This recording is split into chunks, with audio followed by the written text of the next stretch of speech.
Eh bien, salut tout le monde, c'est Nuit et on se retrouve aujourd'hui pour une nouvelle vidéo. Alors aujourd'hui les amis, de quoi on va parler? Du 2CE. Vous allez me dire c'est quoi le 2CE? Parce qu'on n'entend pas souvent ça, 2CE. D'habitude on entend de ces œufs. Genre, ah, c'est les poules de ces œufs. Et là vous allez me dire non, c'est les œufs de ces poules, ouais. Mais qui du coq ou de l'âne passe de l'un à l'autre? Celle-là, vous avez du mal à la comprendre. Bon, le 2CE, c'est une molécule qui a été découverte par Alexander Shulgin. Du coup, je pense dans les années 90, je sais pas exactement. Pour les curieux, il y a un livre accès qui s'appelle PICAL. C'est toutes les phényléthylamines que Shulgin a créées. Il en a aussi créé une pour les tryptamines, qui est la famille du champignon. Et voilà, qui s'appelle TICAL. Du coup, maintenant, vous avez les livres de Shulgin. Pourquoi j'ai choisi de vous parler du 2CE? Parce que c'est une des molécules qui m'a le plus marqué dans ce qu'il a Shulgin. Et c'est la molécule qui est une des préférées de Shulgin et elle a le plus de synergie avec la musique. Du coup, vous allez me dire synergie avec la musique, c'est quoi exactement? C'est tous vos sens vont se mélanger à la musique. Vous allez pouvoir toucher, goûter, sentir et voir la musique. Et même pour certains décrivent, en tout cas moi ce que j'ai vécu aussi et d'autres gens le décrivent, on a l'impression de faire l'amour avec la musique, comme si c'est vraiment la musique devient personnifiée, un peu dur à expliquer. Du coup, on va parler un peu des dosages. Les dosages du 2CE, c'est très très tricky. Ça se dose très très bas, ça veut dire ne vous amusez pas à doser ça sans balance.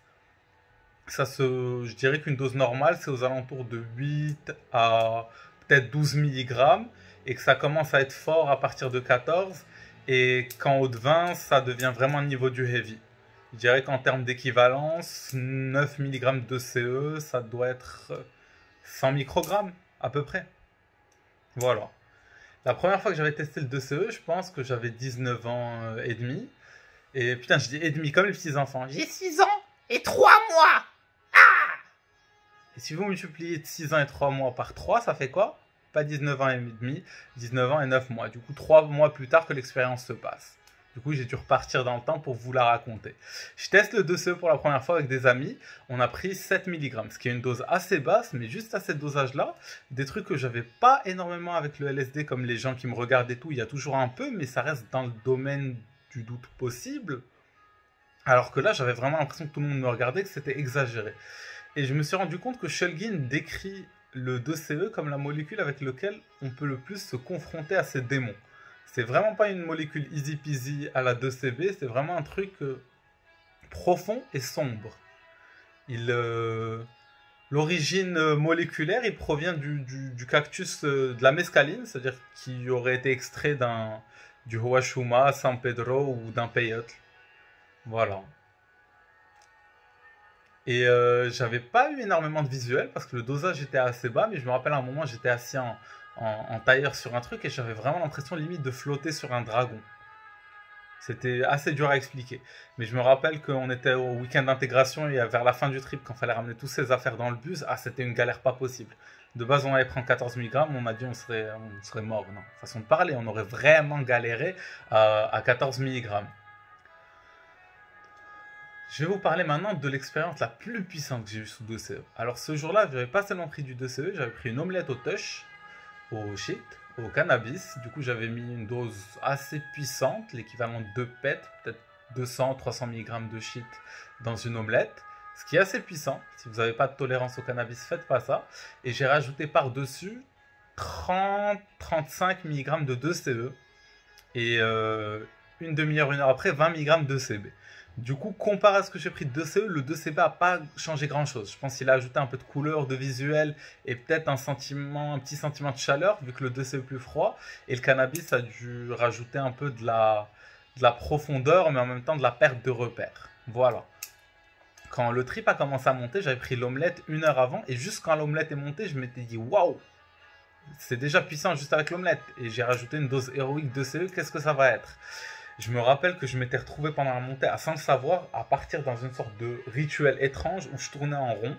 J'avais un truc, vous voyez les banderoles d'anniversaire, j'avais ça noué et attaché à ma lampe au milieu. Et j'ai commencé à faire un rituel à tourner autour et ça me venait complètement naturellement. Je ne savais pas ce que je faisais. Et puis je me suis allongé. Au début, je me suis dit, je voulais écouter un truc d'Eckhart Tolle, je pense. Mais c'était. J'entendais des ouah de son au ralenti dans la voix. Je me suis dit, c'est pas possible, faut que tu mettes de la musique. J'ai mis la musique, je me suis mis dans le noir complet, j'ai commencé à lâcher prise. Je me suis dit, écoute, ce que tu vas vivre au final, c'est la mort de l'ego. Accepte ta mort et plonge. Et je commençais à plonger, à plonger, à plonger dans la mort. Et je voyais comme des layers, comment on dit? Je sais pas comment expliquer, des couches de moi-même qui disparaissaient, qui mouraient, qui se consumaient. Et je laissais ça partir. Et au fur et à mesure, j'avais l'impression que la musique me guidait et je partais avec elle. Et à un moment, je me rappelle, j'étais complètement perdu. Je m'étais mis en tailleur sur mon lit, mais dans le noir, je voyais rien. Je savais pas où j'étais et tout. Et la musique a commencé à me parler. Elle me disait, t'es perdu tout seul dans le noir, etc. Genre, la musique a commencé à communiquer avec moi. Et plus je me taisais, je me disais, attends, est-ce que la musique, elle me parle? Plus ça correspondait exactement à, à ce que moi, je ressentais sur le moment. Comme si la musique était en train de décrire mon état émotionnel. Et ça, je sais pas comment l'expliquer, mais j'ai aussi un ami à moi qui l'a eu et d'autres gens. Sous 2CE, vous avez l'impression, pas sous 2CE, vous pouvez avoir ça avec n'importe quel psychédélique, mais sous 2CE, c'est vraiment marquant, comme si la musique vous parlait. Comme si vous avez plongé tellement profondément dans le silence qu'il n'y a plus cette part de votre ego qui interprète les choses. Vous avez seulement le pur message de l'univers et au final, l'univers communique avec nous en permanence. Mais on ne le voit pas en évidence à cause du filtre de pensée qu'on a sur les yeux en permanence. Les visuels que j'avais eu à ce moment-là, quand j'étais dans le noir, à un moment j'ai eu un peu peur et j'ai voulu allumer la lumière pour voir ce qu'il y avait. J'ai regardé mes doigts, à la place d'avoir 5 doigts, j'avais 9 tentacules multicolores où il y avait chacun, je pense, 3 tentacules qui partaient. Ça faisait des formes de fractales qui changeaient de couleur au fur et à mesure. Dans des tons orange, vert, violet, des petites pointes de bleu avec du rouge comme ça. Et voilà. Après, quand j'ai allumé la lumière, c'était vraiment à la fin du trip. Et à ce moment-là, à la fin du trip, bah, je me voyais un peu comme une pieuvre dans le miroir. Je sais même pas comment on prononce. Pieuvre. Une pieuvre dans le miroir. Moi, en ma tête, je voyais une pieuvre.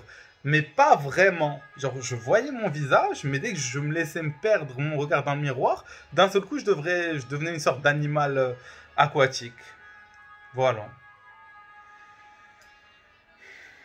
Une autre fois, j'avais fait avec un ami à moi, Zango le Dozo, il se reconnaîtra, 2CE, LSD, MDMA et 2CB. Du coup, que je vous le dise dès maintenant, le 2CB à la fin, c'était pas forcément utile de le rajouter. J'ai remarqué que dans les combos, à partir de 3 choses et du cannabis, si vous maîtrisez le cannabis, c'est déjà assez puissant, ça va assez dans tous les sens. Et voilà, on avait fait 2CE. Pour moi, une dose de peut-être 12-13 mg, pour lui plus 7. Et puis on avait rajouté l'LSD, lui 110 microgrammes, moi 160. Et c'était vraiment un trip de malade. Genre, moi, j'avais déjà vécu la mort de l'ego à ce moment-là, du coup, je savais ce que je recherchais. Et j'étais vite commencé, 1 heure avant le trip, je faisais que méditer, plonger à l'intérieur de moi, me concentrer sur la respiration, le silence. Et dès que l'effet est monté, j'ai directement vécu la mort de l'ego. Genre, je me voyais me perdre dans les 1000 joyaux de l'âme et de la conscience, dans l'éternelle recréation de l'âme. Genre, le centre, à l'endroit où les âmes naissent et meurent. Genre, l'endroit où il y a la... Je ne saurais pas expliquer. Le cycle des réincarnations, c'est moins interprétatif que ça quand je l'ai vécu. Alors que Zango, vu qu'il n'avait pas encore vécu de mort de l'ego, ou il n'avait même pas vraiment beaucoup trippé à ce moment-là, et pour lui, le trip n'avait pas commencé vu qu'il le freinait. Du coup, à partir de ce moment-là, genre mon trip, c'était entièrement le guider dans son trip, mais je n'étais plus moi. Genre, il n'y avait plus moi, Ali, mon ego qui agissait à travers moi. J'étais juste la complétude de l'univers dans l'action euh, permanente. Je ne sais pas si c'est simple à expliquer. Mais j'avais plus aucun choix ou libre arbitre ou quoi. Genre, j'agissais purement comme je laissais l'univers agir en moi. Je ne laissais plus du tout une pensée essayer de se dualiser dans ma tête et de voir la réalité sous différents angles. J'avais un seul angle, c'était le sien. Du coup, j'essayais pas, même pas, genre, juste j'agissais comme le trip me disait d'agir dans sa mort de l'ego à lui. Et je me rappelle des moments où on parlait, genre il faisait une sorte de catharsis où il me disait tout ce qui lui pesait sur le cœur. Et des moments, c'est comme si je l'arrêtais et intuitivement, je lui touchais le troisième œil avec le doigt et il s'évanouissait sur moi. Et du coup, je l'attrapais, je le posais, c'est comme s'il partait et il revenait et recommençait à me parler. Et moi, j'essayais de le guider vers la mort de l'ego, je savais pas exactement comment faire. Et je me rappelle à un moment, il me disait non, jure-moi que je vais pas mourir, jure-moi que je vais pas mourir et tout. Je lui disais, je te jure, tu vas pas mourir, tu vas revenir. Et il est parti, il s'est allongé, genre c'est comme s'il s'est endormi. Et moi, d'un seul coup, je me suis senti seul parce que j'étais entièrement avec lui depuis le début. Genre ça y est, ma vie, c'était devenu lui à ce moment-là. Et vu qu'il repartait à la source, j'étais seul et j'essayais de repartir à la source. Mais genre c'est comme si j'avais acquis cette source trop facilement. Trop... Genre c'est comme si j'avais pas mesuré la valeur de ce que c'était. Et qu'au final, comme j'aurais dû l'accompagner dans cette mort de l'ego ou rejoindre la source ou quoi. Et quand il est revenu, il pétait le feu. Vraiment, il pétait le feu. Comme s'il venait de naître.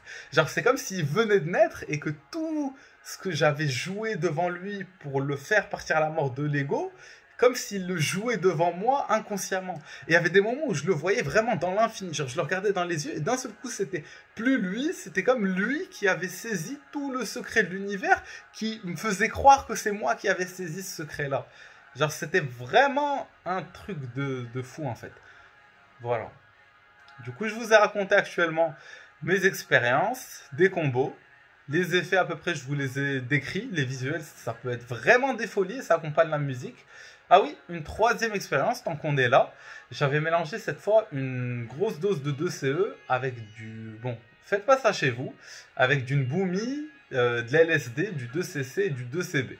Voilà, c'était beaucoup trop. J'ai énormément galéré pendant la montée et je pense qu'un novice pourrait bader très très sale sur celle-là. Voilà. Les dosages, bon, j'ai essayé de garder les molécules assez basses et c'était le 2CE qui prenait la majeure partie du trip. Mais en termes de visuel, on est posé avec mes amis et on écoutait, je pense que c'était un truc genre du hard rock ou quoi. Et quand il n'y avait pas la musique, je les voyais comme des humains. Et quand il y avait le hard rock, ça devenait des ours. Genre des poils se hérissaient sur eux. C'était des poils hyper piquants, genre limite des pics de hérisson. Et voilà. Et c'était exactement au rythme de la musique. À un moment, il y avait un lustre qui coulait du plafond. Et j'avais un pote qui avait un t-shirt rouge. Tellement il était rouge, ça faisait mal aux yeux. Genre, je lui disais, s'il te plaît, change de t-shirt, fais quelque chose. Là, c'est pas possible. Et voilà, un ami voyait genre des tuyaux dehors se tordre et tout. Mais bon, ça c'est plus classique comme visuel. Mais vraiment, avec la musique, vous pouvez avoir tout et n'importe quoi. C'est pas vraiment explicable ce qui se passe avec le 2CE. Une fois aussi, j'avais mélangé 2CE et 2CP. J'avais l'impression d'être parti vraiment loin dans la source. De vraiment avoir plongé dans la mort, là où il n'y a plus rien auquel s'attacher. Genre, il n'y a plus rien de touchable. Ça se dit touchable? Plus rien de palpable, voilà. Et c'est ça, parce que je pense au final que les psychédéliques, on dit souvent, ouais, on pourrait les utiliser, on pourrait pas les utiliser, mais la question la plus profonde, c'est qu'au final, les psychédéliques, c'est des clés. Mais c'est des clés pour aller où? Parce qu'au final, moi, je m'en fous que vous atteigniez ce niveau-là avec des psychédéliques ou sans rien du tout. L'idée, c'est de vraiment voir ces clés mènent où, et en arrivant là-bas, dans cet endroit qui ne passe pas au final, cet endroit, ce n'est même pas un lieu, ce sentiment, ce n'est même pas un sentiment, cet absolu qui est innommable, qu'on ne peut ni toucher, ni voir, ni entendre, ni sentir, ni goûter. Ce secret au-delà de nos cinq sens, qu'on ne peut percevoir que quand on a lâché tout, nos manières d'utiliser nos outils de perception. L'ultime secret, ce qui est caché derrière tout. Ce qui au final ne pourra jamais être dit avec des mots, qui est caché dans le silence. Silence que je vous laisse parfois écouter. Pour me comprendre au-delà de mes mots. C'était nuit les amis, bisous bisous, prenez soin de vous et n'hésitez pas à mettre des petits pouces et me dire ce que vous voulez comme vidéo.